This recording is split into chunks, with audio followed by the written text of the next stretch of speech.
Hi, everyone. I've just been thinking about our gut instinct and how many of us were not taught to trust our gut instinct, and that can start early off. And it can be as simple as if we ask, Mom, what's wrong? And Mom will say, Nothing, I'm fine, but outwardly, or you can feel that something isn't right. And in that simple little statement, and I get it. Um, I know why my mom had said it because it wasn't really any it wasn't my business, and she was fine and didn't obviously is not going to discuss these things with a child.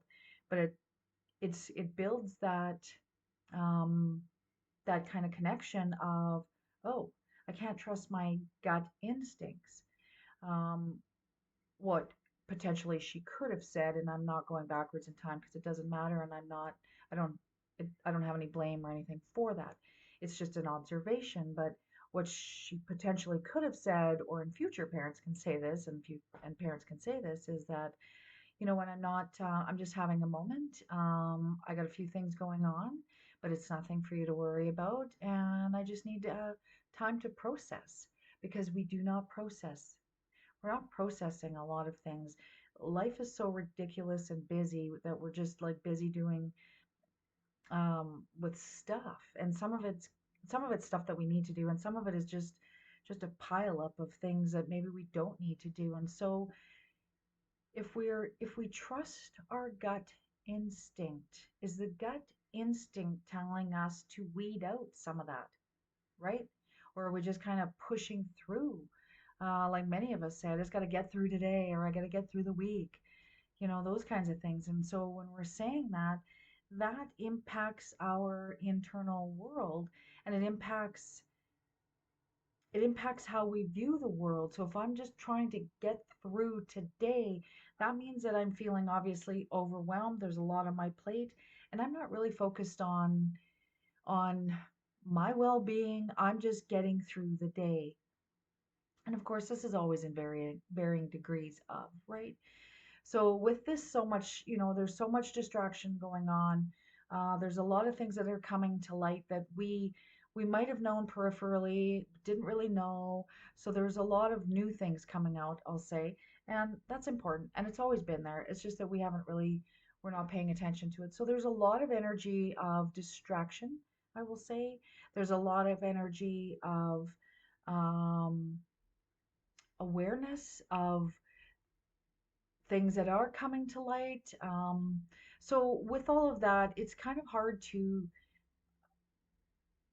decompress and stay in our wellness, right? And stay focused on what is important in our lives.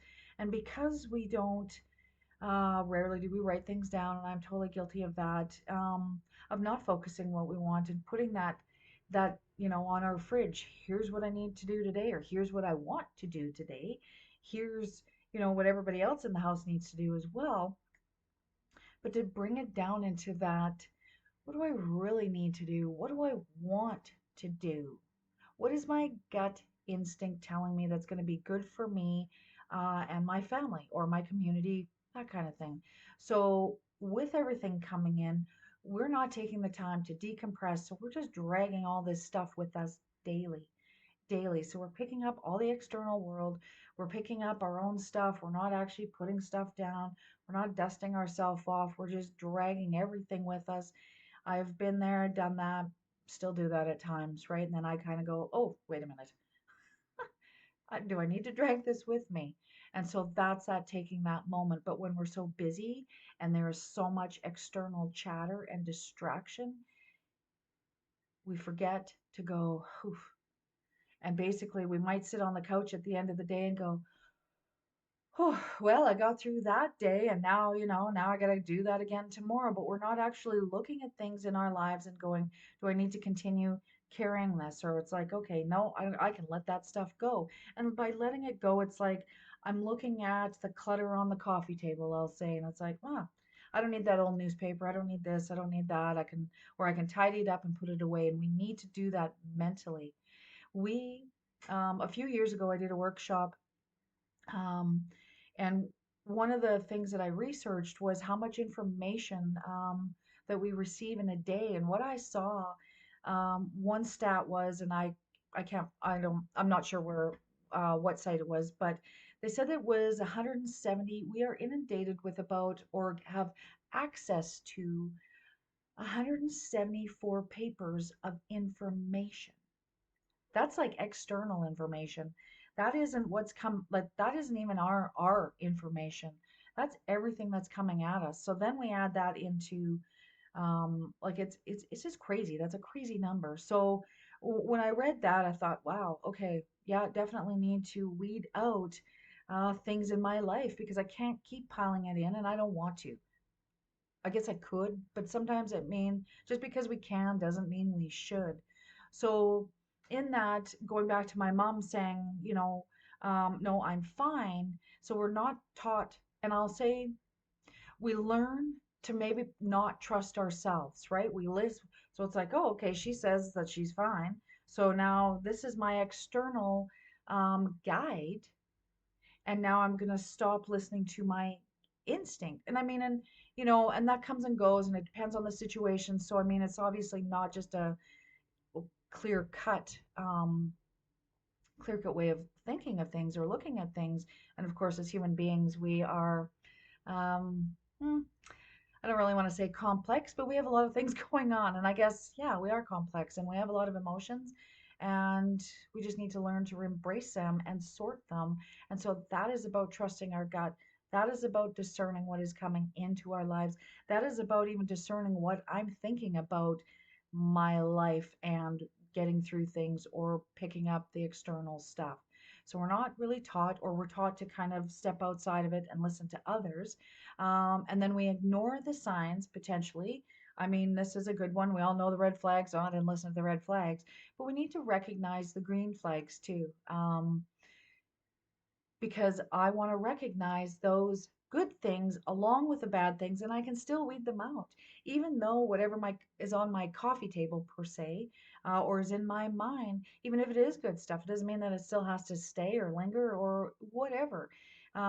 It's about trusting our gut and actually asking, what do I need to keep? What's going to keep me healthy, and to so that I can focus on myself and have less anxiety, less feeling of overwhelm, and actually focus on what I really truly want in my life, that's going to help me, firstly, and not saying that in a selfish way again. It's about so that when my cup is full, then people around me, I can help them better. So it's about listening to our gut and asking ourselves questions. So our gut can be very subtle, um, quiet, but you know it's true for you because you feel it, right? That's the emotion. That's that resonating of, ooh, yeah, this is true for me. This is what I want and this is what I don't want. Red flag, green flag, right? These are the things. And so then when we start listening to our gut and discerning what's going on and what's coming at us and what's running around in our head, then we can actually start to release some of the anxiety, the overwhelmed, um, how we're feeling in life. And the more that we can trust our gut, the better off our life is. And I got to say that, and we know it. I mean, you know it as well. Trusting your gut. There's all the the memories will come back as to when. Oh yeah, I did this. Oh yeah, those kinds of things, right? So, trust your gut. Discern, quiet the inner chatter and the external chatter. And for me, when it gets too noisy in my head and the outside world, I shut off the outside world and focus on what I need to do or accomplish in my day. Um, and that always makes me feel more grounded and centered because I don't have a whole bunch of racket going on. So I like to just come back to the focus. And it did take me some time to figure that out. It's like, okay, the mind is running amok, the external stuff is running amok. What do I need to do? Take a deep breath. Take a deep breath. First of all, take a deep breath. Bring yourself out of fight, flight, or freeze, and just start listening to what your gut truly wants. So don't push it aside. Decide to trust your guides, your inner being, your instincts, your gut, your knowing. Thanks for watching, everybody. Have a wonderful day. Bye.